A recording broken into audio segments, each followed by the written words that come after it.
Γεια σας, σήμερα θα σας δείξω πώς μπορείτε να κατεβάσετε το Minecraft εντελώς δωρεάν. Λοιπόν, ανοίγετε το browser σας όπως Chrome, Firefox, Explorer, Opera Mini και άλλα διάφορα. Εγώ ανοίγω το Chrome. Θα πατήσετε το link που θα βρείτε κάτω από το βίντεο και θα βγείτε ακριβώς εδώ πέρα, σε Mediafire. Λοιπόν, δεν θα πατήσετε εδώ πέρα που λέει Start Download, αλλά κάτω που λέει Download 171 GB. Και θα αρχίσει να κατεβαίνει. Μόλις το αρχείο κατέβει, να το, ναι.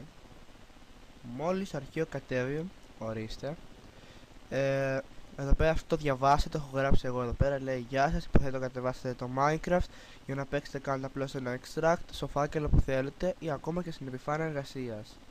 Λοιπόν, θα κάνουμε εδώ πέρα ένα φάκελο και θα το ονομάσω Minecraft.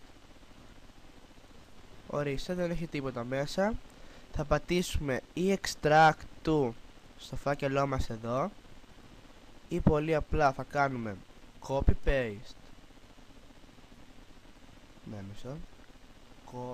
Copy και paste. Εγώ θα κάνω extract τώρα γιατί, ναι. Αν το ανοίξετε τώρα θα δείτε ότι τα παιχνίδια είναι μέσα. Το παιχνίδι είναι μέσα.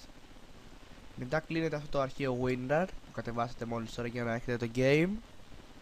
Και εδώ πέρα που λέει Minecraft Full, πατάτε πάνω.